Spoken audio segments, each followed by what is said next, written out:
राष्ट्रीय जनता दल ने नीट के एग्जाम में पेपर लीक मामले में देश के भविष्य के साथ खिलवाड़ करार देते हुए कहा है कि इस तरह के करप्शन की जिम्मेदारी किसकी है, यह तय होना जरूरी है। राजद के प्रदेश प्रवक्ता रंजन यादव ने आज पार्टी कार्यालय में आयोजित एक संवाददाता सम्मेलन में उक्त बातें कही। मौके पर उन्होंने कहा है, देश में जब लोकसभा के चुनाव हो रहे थे तो हमारे गठबंधन के नेता राहुल गांधी ने घोषणा किया था कि पेपर लीक मामले में हमारी सरकार बनती तो मजबूत कानून बनाया जाएगा ताकि देश को होनहार बच्चों का भविष्य सुरक्षित की जा सके। उन्होंने यह भी कहा कि उन्होंने मांग किया कि केंद्र की भाजपा सरकार नीट घोटाले मामले सीबीआई जांच करवाए और अगर केंद्र सरकार पेपर लीक मामले की सीबीआई जांच नहीं करती तो आरजेडी सड़क पर उतरने और उग्र आंदोलन करने को मजबूर होगी। उन्होंने कहा कि बच्चों के भविष्य के साथ खिलवाड़ किसी भी कीमत पर बर्दाश्त नहीं होगी। उन्होंने कहा कि आरजेडी सरकार में कमज़ोर नहीं है, ना ही हमारा जन आधार कम हुआ है, बावजूद इसके विधानसभा चुनाव में और ज़्यादा मजबूती के साथ जनता के बीच आएंगे। बिहार में अपेक्षित नतीजा नहीं मिलने पर उन्होंने कहा कि हर की क्या कारण है, इसकी समीक्षा की जाएगी, जो भी जरूरी कदम उठाया जाएगा।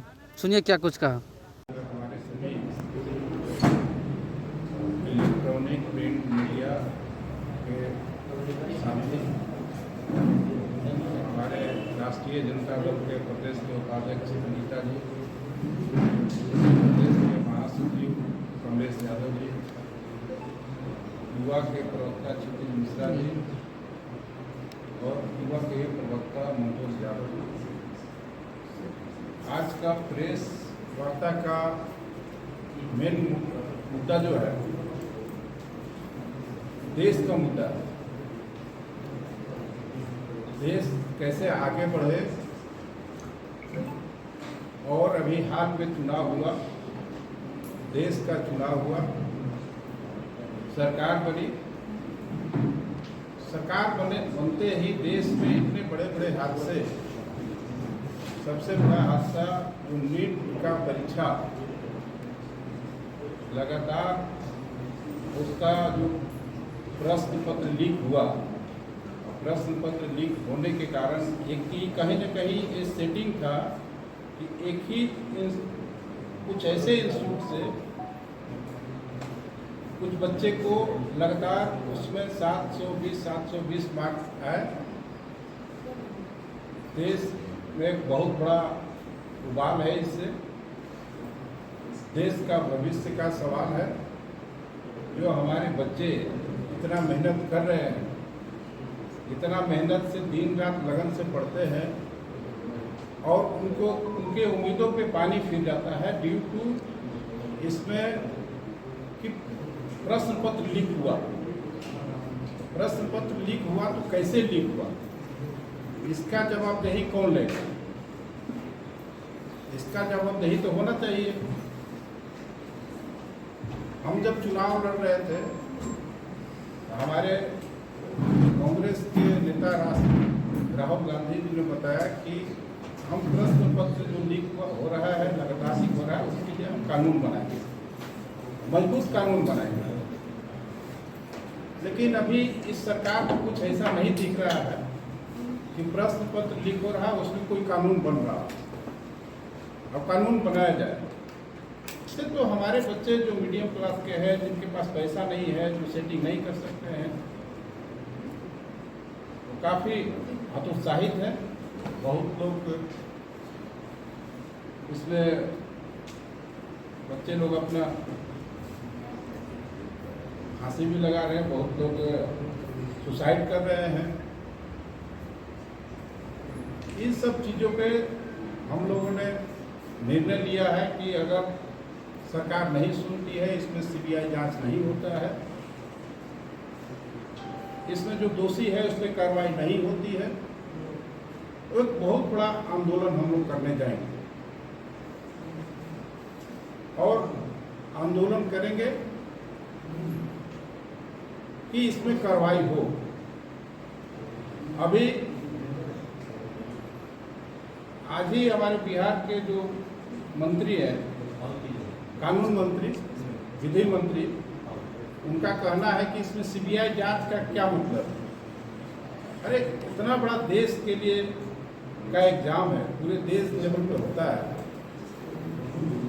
और इतने बड़ा धांधली हो रही है, इसमें जांच क्यों नहीं? जांच होनी चाहिए। कुछ दिन पहले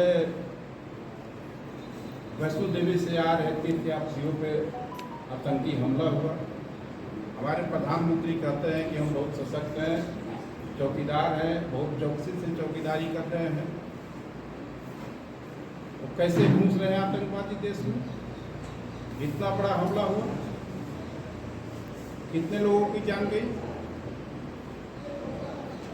इन सब चीज़ों को लेके हम लोग को सशक्त होना है और हम लोग सशक्त होंगे और एक बड़ा आंदोलन करेंगे। ट्रेन हादसा हुआ, भले सरकार बने अभी 1 महीना नहीं हुए, हादसे पे हादसे हो रहा।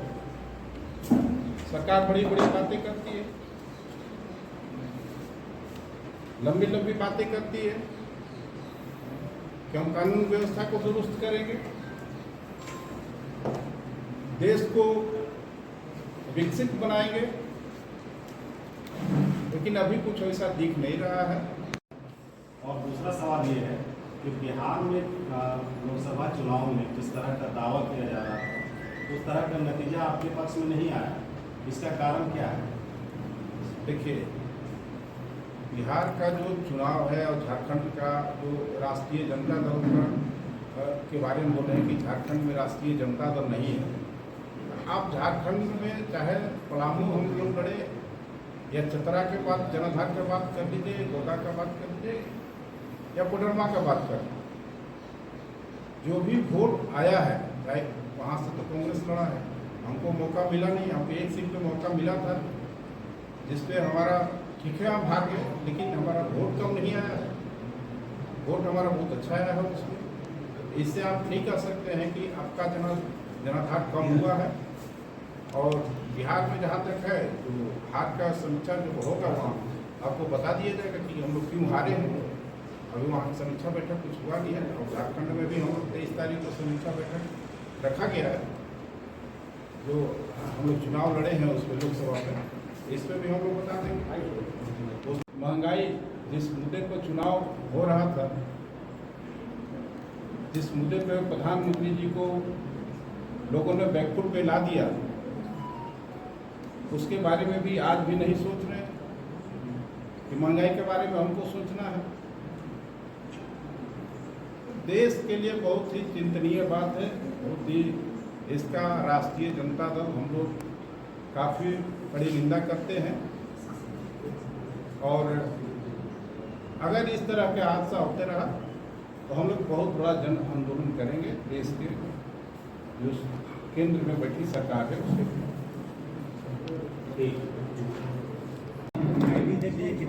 मुझे ये कहना है कि जो लोग कह रहे हैं कि बिहार में आरजेडी का परफॉर्मेंस अच्छा नहीं रहा, वो बहुत गलत है। हम सुनने थे, अभी हमारी उपस्थिति बहुत अच्छा है। और जहाँ तक वोट प्रतिशत का सवाल है, आरजेडी 22.14% लाई है, जबकि बीजेपी का है 20.52%। तो आप खुद ही समझ सकते हैं कि जनाधार किसका है। ठीक है, कहीं जीत हार होती रहती है, उसके लिए हम लोग और अच्छे से तैयारी करेंगे, पर बिहार में तेजस्वी जी के नेतृत्व में हम बहुत अच्छे से लड़े हैं और हमारी एक तरह से जीत हुई और आगे और अच्छा करेंगे। और जो बिहार के सांसद हैं देवेश चंद्र ठाकुर जी ने जो बात कही, ये हमेशा आरजेडी और समाजवादी लोगों पर जातिवादी का आरोप लगाते हैं। पर जिस तरह से उन्होंने, एक सांसद जो होता है जनप्रतिनिधि होता है, पर जिस तरह से उन्होंने समाज को बांटने की कोशिश की है, उसकी जितनी भी हम निंदा करें वो कम है। उन्होंने कहा कुशवाहा और यादव और मुस्लिम समाज का वो काम नहीं करेंगे। ये एक नया जो ऐसे इनके अंदर ऐसा था, बीजेपी इसी ये पे काम करती है वो, लेकिन खुल करके नहीं बोलती थी। मैं एक तरह से स्वागत भी करती हूँ देवेश जी का कि बीजेपी का और एनडीए का जो मंशा है जिस पे वो काम करते वो खुल करके स्वीकार किया और बोले। पर इसकी निंदा होनी चाहिए कि इन्होंने देश को जाति में बांटने की कोशिश की, जो पहले वो धर्म में बांटते थे अब जाति में बांटने की कोशिश की है। और उनका जो मंशा है कि पिछड़े वर्गों को बांट दें, वो उस पर सफल नहीं होंगे। मैं आज यहीं से उनको चेताती हूँ कि वो भूल कर रहे हैं। देश की जनता बेवकूफ़ नहीं है, और इसका जवाब उनको बहुत मुंहतोड़ जवाब मिलने वाला है विधानसभा चुनाव के दौरान और अगले चुनाव में। जनता देख रही है, सब जान रही है। और देवेश चंद्र जी को मैं कह देती हूँ, मैं भी एक यादव महिला हूँ। हम लोग बहुत स्वाभिमानी होते हैं, आपके दरवाजे पे हम नहीं आएंगे, लेकिन क्या बिना यादव वोट के अन्नपूर्णा जी जीत गई? क्या बिना यादव वोट के आपके जो क्या है क्या है उनका नाम, राजस्थान के मंत्री भूपेंद्र यादव जीत गए? क्या बिना यादव वोट के मध्य प्रदेश आप जीत गए? नित्यानंद यादव जीत गए? तो शर्म आनी चाहिए आपके इस बयान पर, और आपको इसके लिए माफी मांगनी चाहिए। नहीं तो यादव समाज की तरफ से हम सभी आपका बहुत बुरी तरह से आपका विरोध करने वाले हैं। आने वाले समय में आप चेत जाइए।